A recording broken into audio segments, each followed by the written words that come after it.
right, here we go. White shirt, black coffee, hammock chair. Brilliant. Ashley, brilliant. Hello and welcome to Terra Nova Online. My name is Ashley and I just want to say a special thank you for tuning in online with us this weekend.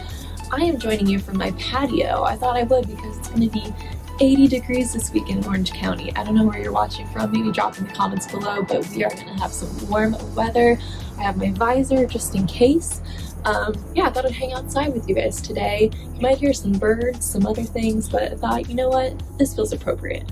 I'm so pumped because this weather has me feeling all the kind of summer, spring vibes that are coming our way. And that reminds me that we have Spring Life Group signups live right now on the Terra Nova app. If you aren't using that app, you're missing out. There's so many great things happening on there. We have our 31 days of prayer going on right now. There are message notes you can give on the app. We have your Connect card, so let us know you are watching. You drop a prayer request. If you're a guest, we would love for you to fill that out as well. So maybe start working on that right now. But we are just so glad you're here with us this weekend. We're so pumped for life groups to start soon. You can find that on your Terra Nova app. But right now, we are going to just kind of slow down and jump into a time of worship. So let's get going. Hey, so glad you joined us for this weekend.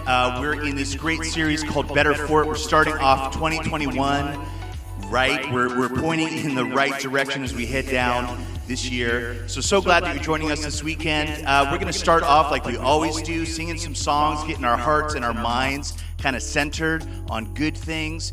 Lyrics for the songs can be found in the app or on the Terra Nova Watch page. So glad, again, that you're here. Let's sing together. Here we go.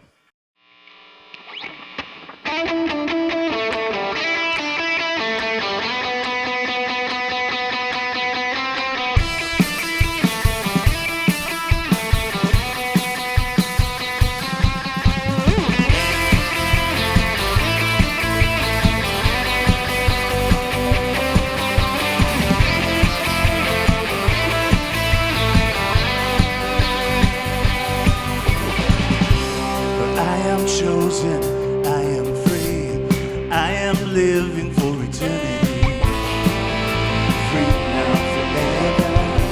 You pick me up, turn me around, you set my feet on solid ground. Yours now forever,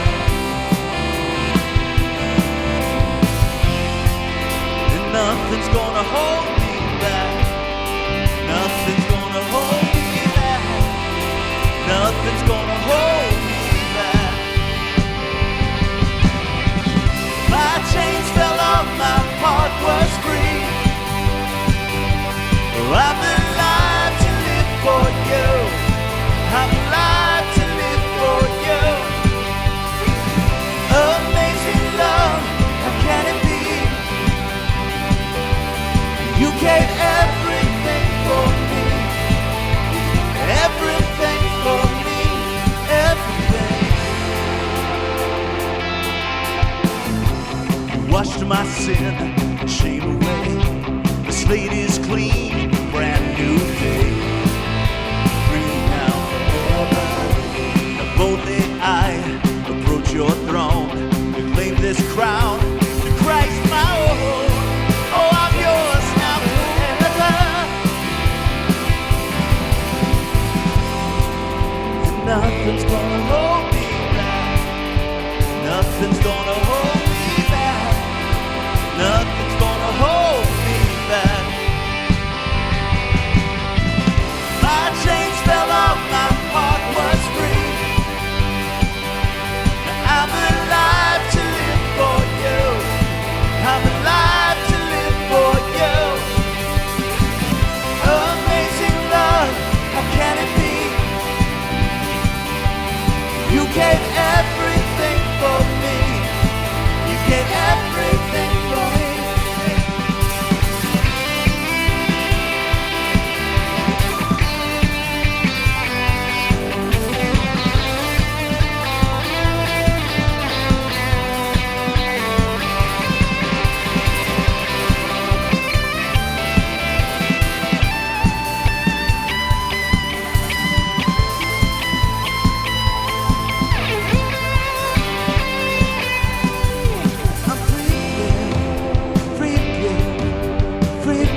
heart was free.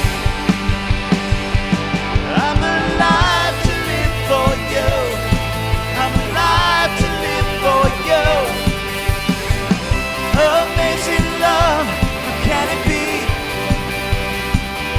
Well, you gave everything for me. You gave everything for me. My chains fell off, my heart was free. I'm alive to live for you. I'm alive to live for you. Amazing love, how can it be? You gave everything for me. You gave everything for me. Everything.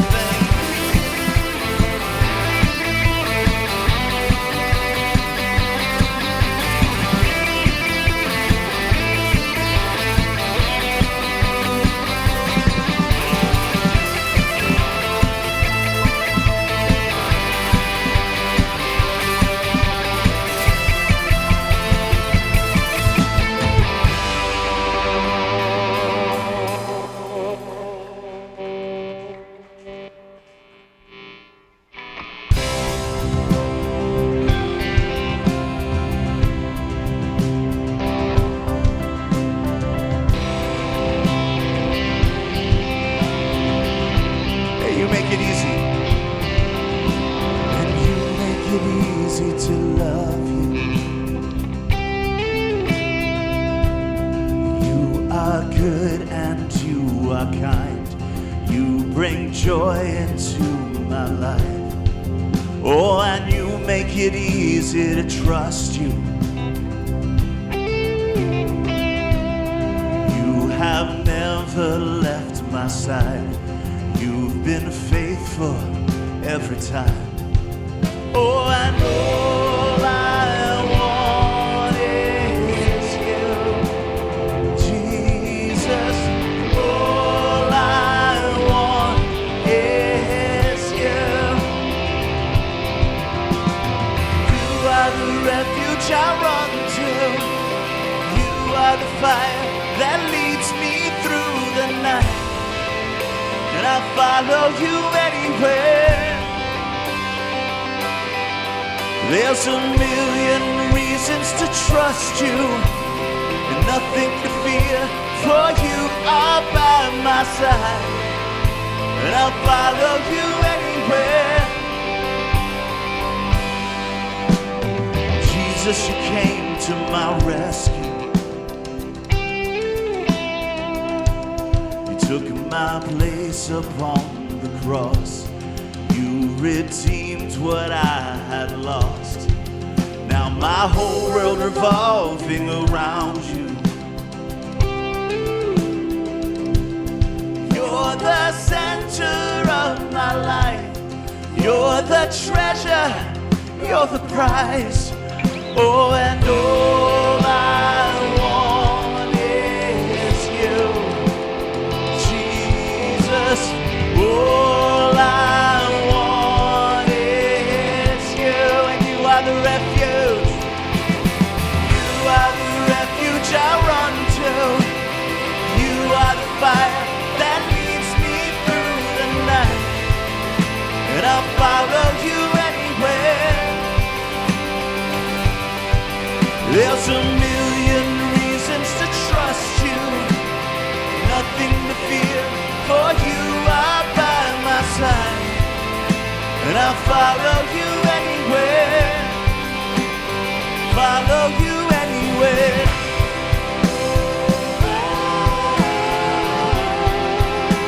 I'll follow you anywhere.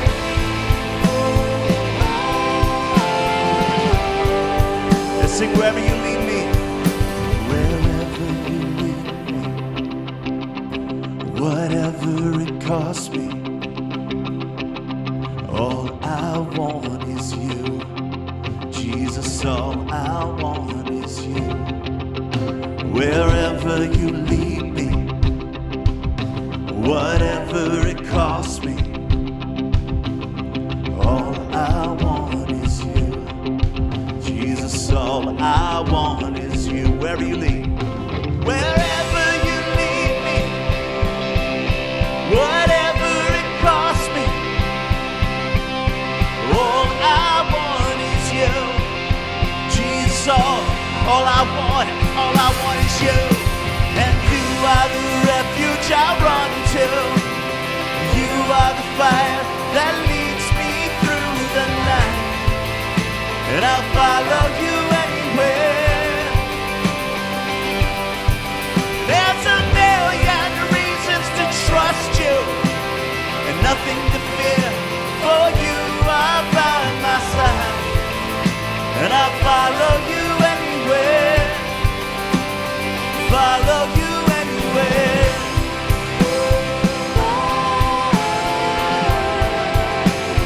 Follow you anywhere.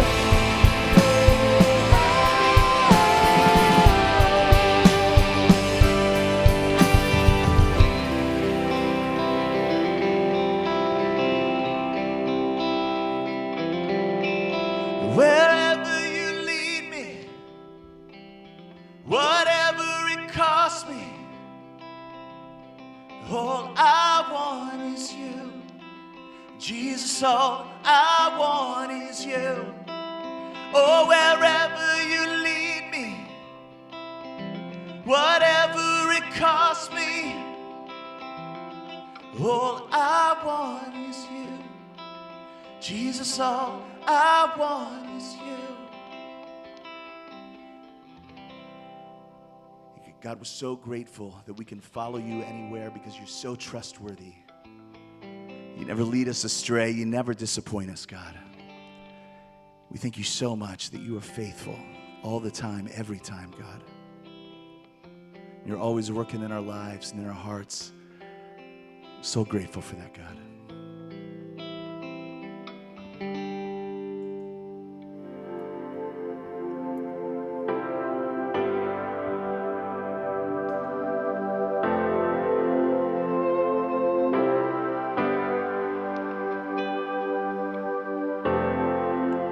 Everything was darkness and light was hard to see. You healed my eyes from blindness. You gave vision back to me.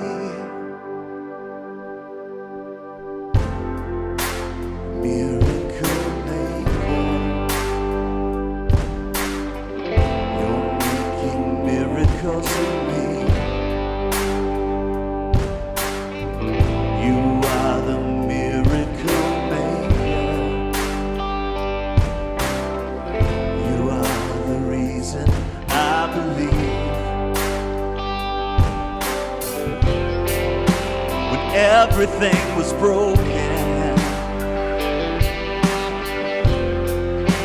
Strength could not be found. You picked me up from where I'd fallen. You set my feet back on the ground. Miracle maker, you're making miracles in me. You are the miracle maker. You are the reason I believe.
I love that song, and I just wanted to say welcome and thanks so much for joining us on this Martin Luther King weekend. If you're here with us in person, you can go ahead and have a seat. If you're watching us online, you can have a seat as well. That's great. I think everybody needs to fasten their seatbelts because we're going to have a great ride tonight. And there's a number of hopes that we have for our time together. And I think that one of the hopes that I have is that our time together will be interactive. And the way that we pull that off, we actually got a couple of ways that we'll pull it off. The first way that we pull it off is by all of us getting up close and personal with what we call the Connect card. And so if you're here in person, you can find a paper version of that card. If you're here online or wherever you are, the Connect card is on your Terra Nova app. And what we'd love to have you all do is to spend a little bit of time on the Connect card during our time together. Go ahead and give us your name and go ahead and check some boxes, fill in some blanks, let us know some prayer requests that we can be praying for, or just go ahead and give us an update as to what you're doing, and that's a way that we get to be interactive. The second way that we get to be interactive is in the way that we're doing offering here at Terra Nova during this season, because there's a number of different ways that we can give. You can go ahead and give using the Terra Nova app.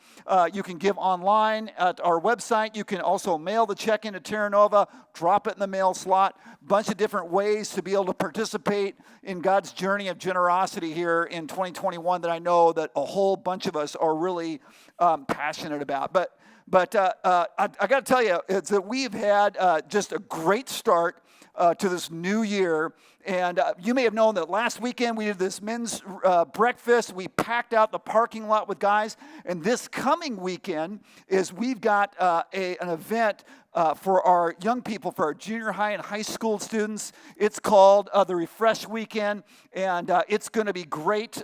If you've got a junior high or high schooler under your roof, or you are one, you're not going to want to miss this one. But for everybody during this month, is what's in store for us is life group signups, because you see January is life group sign up month here at Terra Nova, and that we use this month to decide the groups that we're going to be in. And so in order for you to check out the group listing, if you're here in person, is that we've got a paper copy of the brochure, but you can also find that brochure on your app.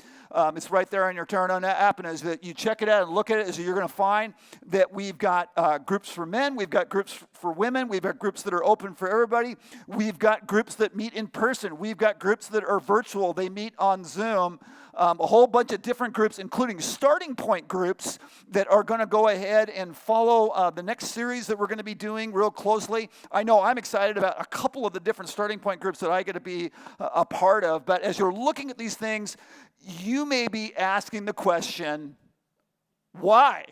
Why, should I join a group? And I think the best answer to that why question is for the good things that group is going to pour into our lives every single time. You see, life groups provide for us some relational connection. It's where we get a chance to be together with people. We don't get the feeling that we're alone because we're not alone, and that we get a chance to connect with people, build some friendships. And I know that there's a number of us that are excited about signing up for life groups, not for so much about what it is that we can get from them, but actually ways that we can love and serve people. That's the motivation for us to sign up for their groups, so that we can contribute to that relational connection. Life groups also provide a place of transformative prayer. It's a place where you can get prayer and receive prayer. It's a place that you can pray for others. And then a life group is also a place where all of us can get good stuff from the Bible. A place where we can open up the scriptures and that we can allow God's word to become God's fuel for us. And so you don't want to miss it. Groups are going to be starting next month, in the month of February. This is the month to sign up. Go ahead and use that life group brochure to sign up, or go ahead and use the app, and we'll look forward to seeing you all in life groups in 2021.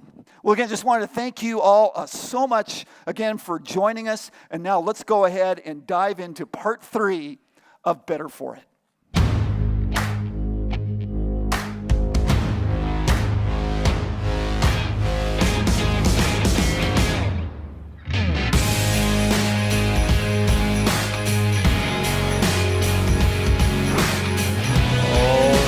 Well, hey, guys are doing well. My name is Scott, and I want to say thanks for being with us this Martin Luther King weekend. We are just so thankful for the life and the work of Dr. King and all that he did and all that so many other people have done since and still do, just to sacrifice deeply to ensure a more just, equitable, and dignified life for every person of every race. So we are thankful that you're here with us this weekend as we continue our series that we call Better For It. And as 2020 wound down, I think so many of us just collectively were in this spot where we were ready to turn the page on what had been a very difficult year for way too many reasons. But as the calendar flipped, all of the issues that I have and all of the issues that our world and our nation and our communities and friends and families faced did not just magically disappear. And in fact, even just days into 2021, we go, okay, it seems like there's even more things that are going on that are adding to a lot of the frustration that we're feeling. And we knew all along that a new year wasn't going to make all of our problems disappear. But hey, one can hope, right? Because I think for many of us, we come out of the past year and we have experienced a lot of drift. Many of us have been drifting in a number of different ways or areas of our lives. Some of us have been drifting when it comes to the habits that we sought to have in our life, but now we've kind of drifted away from those. The relationships that we all along knew that we needed them, but we're not there anymore. The goals we had, the dreams we had for our life, or maybe a vision of what this past year would look like, and then we drifted away from that. And the thing about drift is that the drift is just completely understandable. Like you're talking to a friend and talking about the way that you don't feel like you're running on all cylinders when it comes to your relational or emotional or mental or spiritual or physical health right now, and nobody is raising an eyebrow at that. Nobody's going, oh, that's weird that you're in that boat. The drift is completely understandable, but at the same time, the drift is not sustainable. And maybe we will see some circumstances change in the near future, and maybe we won't. But rather than being people who believe the when-then myth that says, hey, when things get better, then I will be better, this is a series where we are making the recognition that we can be better because of the choices that we are making right now, in spite of what's going on around us, in spite of the circumstances that we find ourselves in the middle of. And so we've been looking at the story of the life of Joseph, which is found in the book of Genesis. And as we've explored his life so far, we recognize, man, it is filled with so many incredibly difficult circumstances. Circumstances that if you and I and Joseph were together telling our sob stories, Joseph would always one-up us. Circumstances that if he were sharing with a complete stranger about the things that he had gone through in his life, that stranger would be moved to a place of a deep emotional response, of sadness, of compassion. Circumstances that anybody who were in his shoes would understandably be led to a place where they begin to question their faith or even begin to walk away from their belief and their trust in God, and maybe are left with feelings of resentment or bitterness. But yet that is never the case with Joseph. And as his story unfolds, we see Joseph, man, he has been through the ringer. Joseph is sold into slavery by his brothers. Joseph is falsely accused of sexual assault by his master's wife, and Joseph is thrown into prison. It's at that point that Joseph exercises what John referred to last week as this superpower that he has. It's a superpower that we all have. It's a responsibility or respondability. He had this ability to look at what was going on around him, or what was happening to him, and actually to approach it with this poise, with this intentionality, with the perspective that says, hey, I've got an awareness that there might be something going on here that I could grow from or learn from. There might be a purpose to the pain. And as I think about that, I wonder, how does that match up with my own responses? How about for you? Maybe there are times where that is really natural for you. And I bet there are times where you do that really well, like you nail it. I bet there are times where you are reflective and you are composed, you're measured, you're balanced, you're principled, you're disciplined, you're intentional when it comes to how you respond to the things that are out of your control, the things that are so frustrating, the people who are so difficult. And then I bet there are times where you, like me, respond differently to those difficult circumstances or people. You see, it's a very intuitive thing for all of us to react to pain, to frustration, discomfort, or disappointment with this bitterness, with this resentment, to react in ways that actually make it worse. They escalate it. But every now and again, we encounter people who do things differently. And instead of that intuitive response, they have a transformative response. They don't allow circumstances, external factors, or influential people to determine how they're going to respond to things. They don't lower their spiritual or moral guard depending on what's happening around them. They don't begin to accept attitudes or behaviors or choices that previously they said, no, that's unacceptable, just because what I'm going through right now is less than desirable. See, these people have a way of going through hardship and actually coming out better for it. And that's the kind of person that Joseph was. That's the kind of person that I think we all want to be. And today, as we continue Joseph's story, we're going to be looking in Genesis chapter 40. And Joseph has just been unjustly imprisoned, and it's due to no fault of his own. But similarly, kind of similar, it's really interesting. It parallels the story of Daniel, who's in Babylonian exile. Joseph has begun to stand out for all of the right reasons, and he has gained favor with the prison warden. And Joseph's integrity and the trust that he builds with the warden lead to him receiving increased responsibility and opportunities. And it's during this time that he has an encounter with two new prisoners that changes his life forever. At least eventually it does. Genesis chapter 40, we're going to begin in verse 1. Sometime later, Pharaoh's chief cupbearer and chief baker offended their royal master. Pharaoh became angry with these two officials, and he put them in the prison where Joseph was, in the palace of the captain of the guard. They remained in prison for quite some time, and the captain of the guard assigned them to Joseph, who looked after them. While they were in prison, Pharaoh's cupbearer and baker each had a dream one night, and each dream had its own meaning. And pay attention to the next verse. When Joseph saw them the next morning, he noticed that they both looked upset. "Why do you look so worried today?" he asked them. And when we were first introduced to Joseph, he is this emotionally unintelligent, clueless young man. But now, as he's in prison for a crime that he did not commit, he has the wherewithal, the vision to truly see people around him.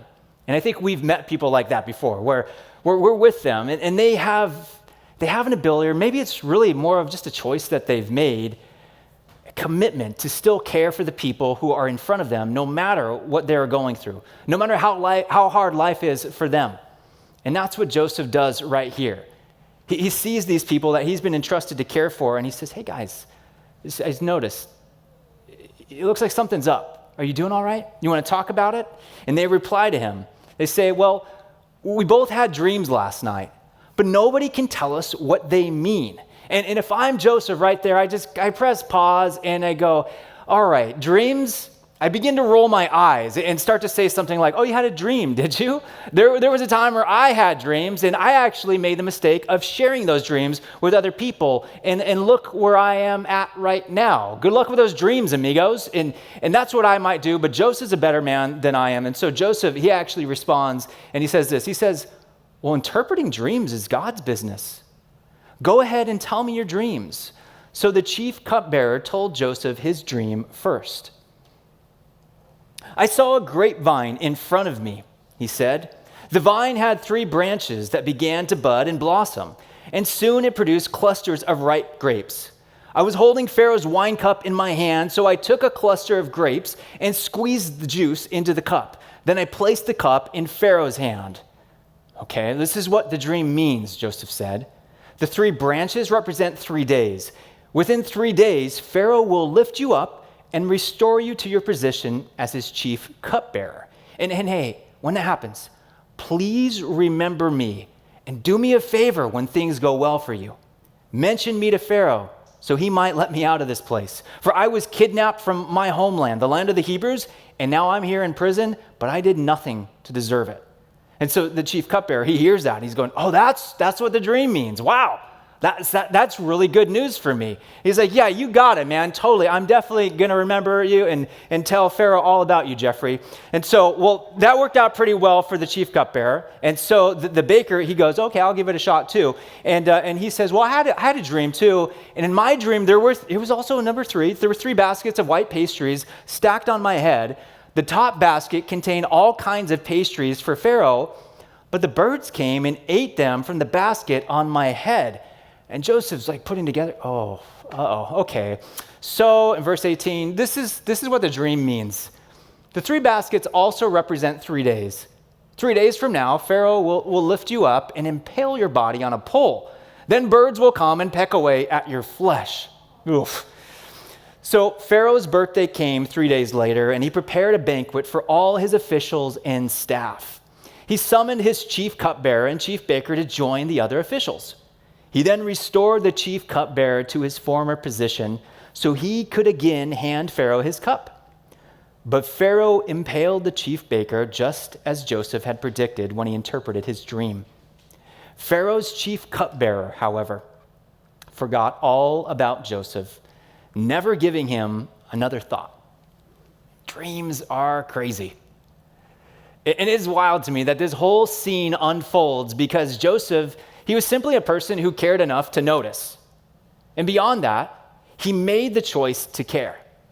And I think that's a choice that every single one of us gets to make. And sometimes, let me just say, sometimes it is easier for me to choose that choice because things are going well for me and I've got a little bit of extra margin and that person has been kind to me and grace is easier to extend. But what about when we are in a different spot? When pain is present and disappointment is just relentless and we can respond intuitively, where we do the normal thing.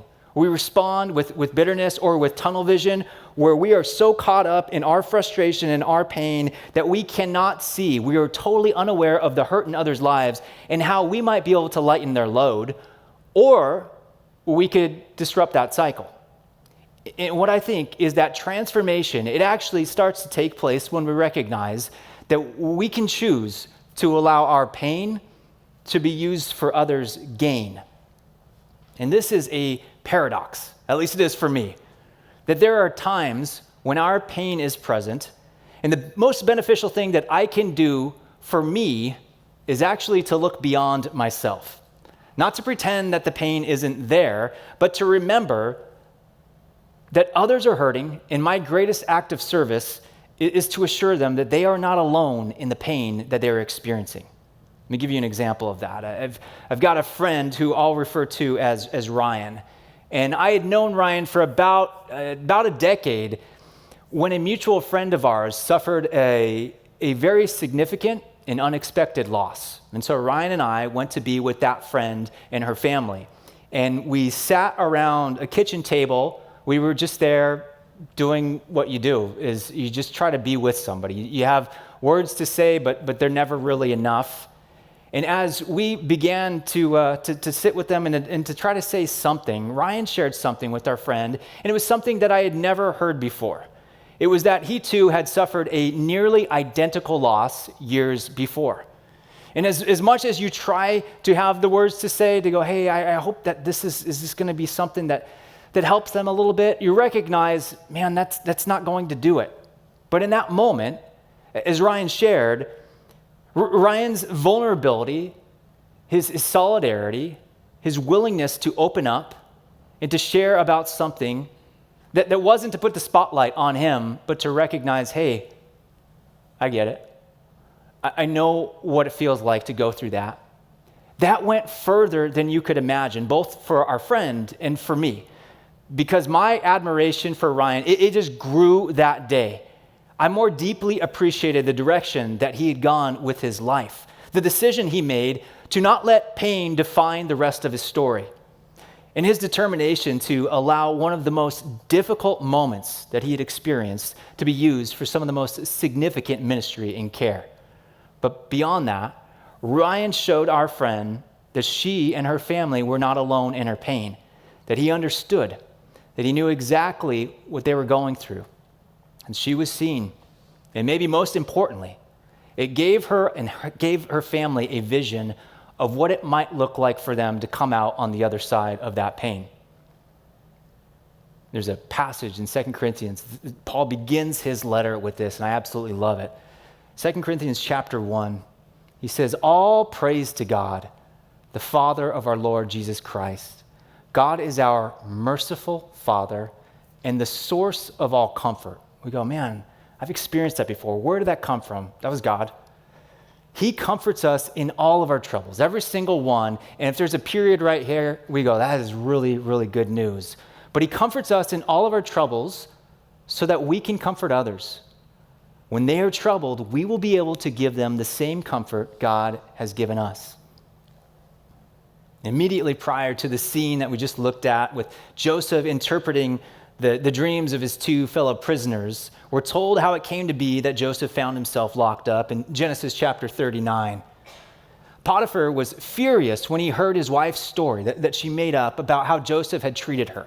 So he took Joseph and threw him into the prison where the king's prisoners were held. And there he remained. But the Lord was with Joseph in the prison and showed him his faithful love. And that's encouraging for me, that no matter what I am going through, no matter the reason that I find myself there, we're reminded that God is still with us, that God is faithful, that he has never left us, and that he can still use us in significant ways. And yet, in spite of Joseph's choice to look beyond himself, to not have that tunnel vision, but to have an awareness of the two prisoners that were with him, that he was given the responsibility to look after, his good deed did not amount to anything, at least not right away. Because for 2 full years, Joseph remained in that prison, continuing to wait, growing in influence, but never receiving his freedom. And it was 2 years of probably feeling like I'd been forgotten. I'd been forgotten by the cupbearer, but I've been forgotten by God. 2 years of wondering if that's how his story ends. 2 years of asking, of pleading, of praying for God to do something about the mess he was in for no fault of his own. 2 years go by. And then one night, Pharaoh has a set of dreams as well. Confusing dreams, the way dreams can be at times. Dreams that nobody can make any sense of. And so as the different wise men and magicians and people Pharaoh brings in, they're gathered with him. They're kind of scratching their heads going, I don't really know. Well, they get thirsty and they want to drink. And the chief cupbearer, he comes back in and he gets what's going on and he speaks up.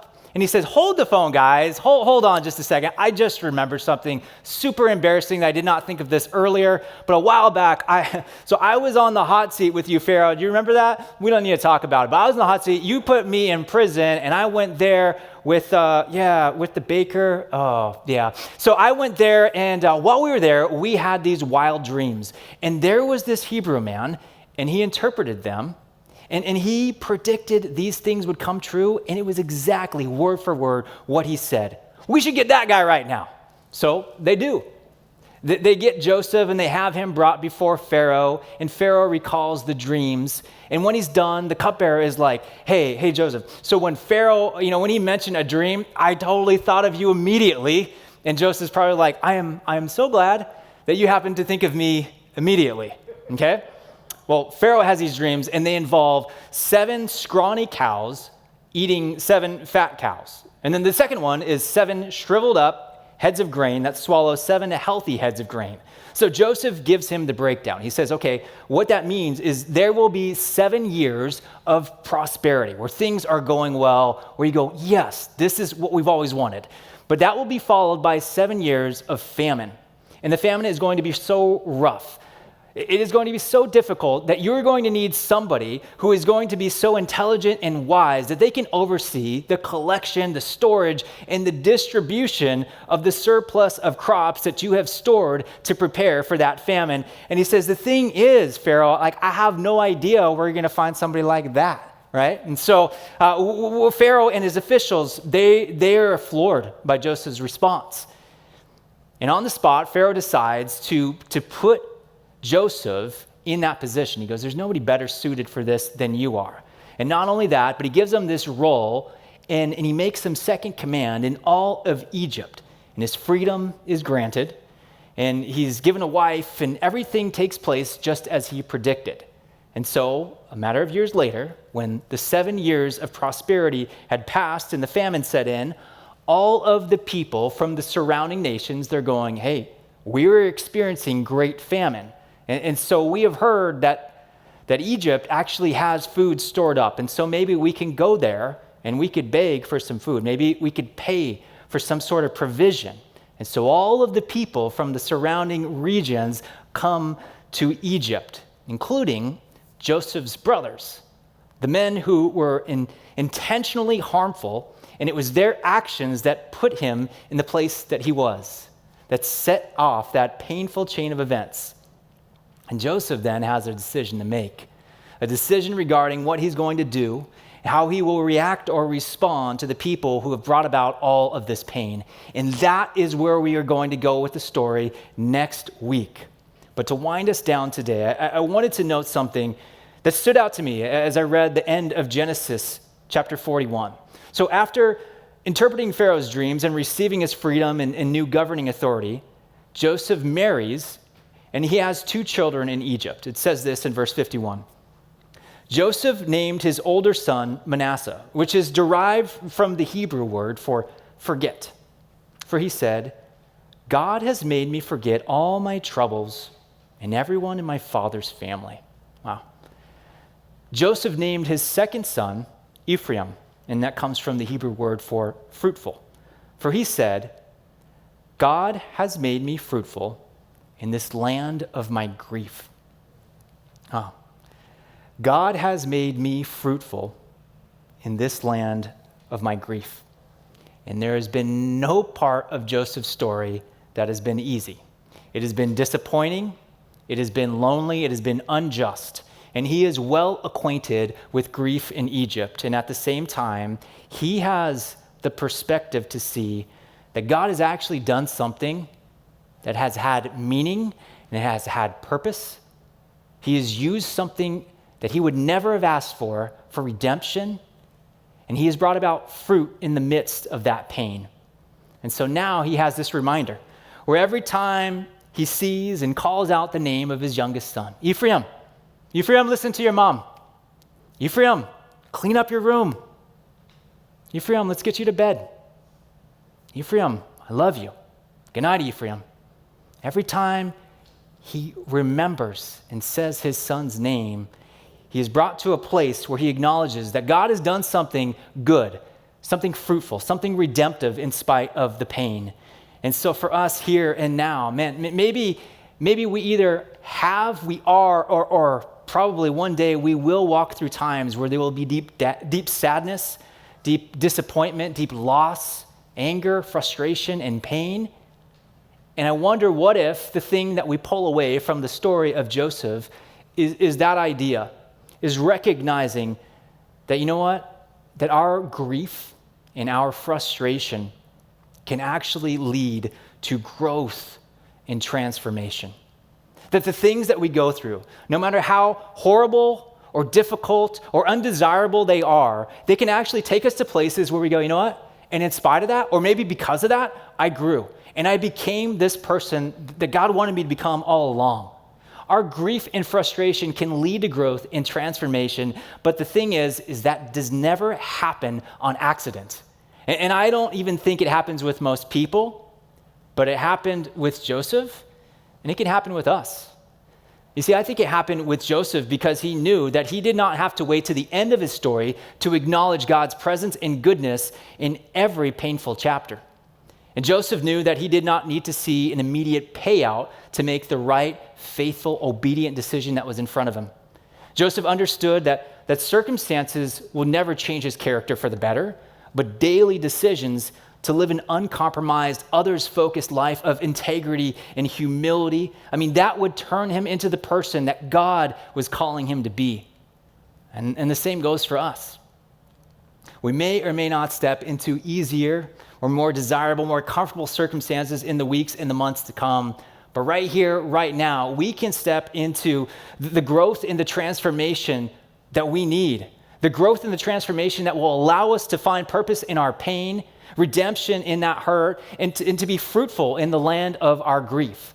And so maybe right now, as you consider some of the ways where you go, hey, my life is not at the place where I would like it to be. I've experienced that drift. I've experienced it relationally, spiritually, physically, emotionally, financially, or otherwise.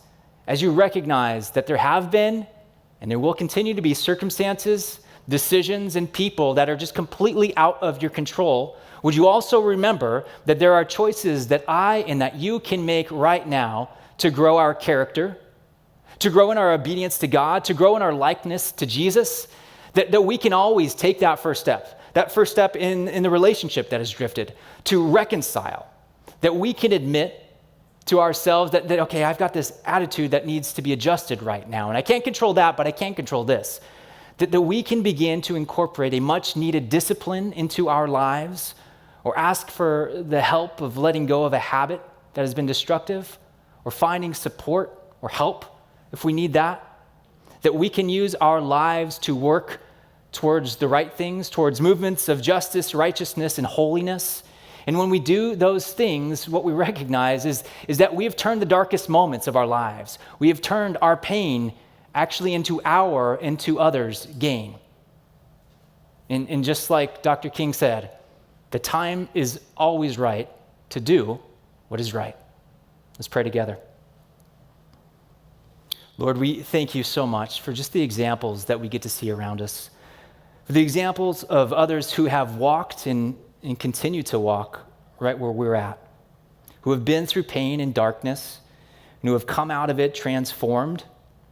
We thank you for the power of our own stories, for the gift of walking in community, and for the choice that we get to make to allow our pain to be used for others in our own benefit or gain. God, so please give us the help that we need and the desire to hold on to that vision when we just feel worn out and unable to do that on our own strength. It's in Jesus' name we pray. Amen. Well, again, I want to thank you so much for being a part of what we're doing this week at Terra Nova. We're going to be next weekend wrapping up our series called Better For It with part 4, and we're actually going to be doing that in a special way. We'll be celebrating communion, and so be sure to be back for that. It's going to be something you don't want to miss out on. But as we wind down, before you head out, be sure to fill out a Connect card, as Lyle mentioned. Also sign up for a life group. Take a moment to give. But once again, we want to thank you for being a part of this community and being here today as we continue our series. So don't miss out on the finale next week for Better For It. Thanks so much, everybody.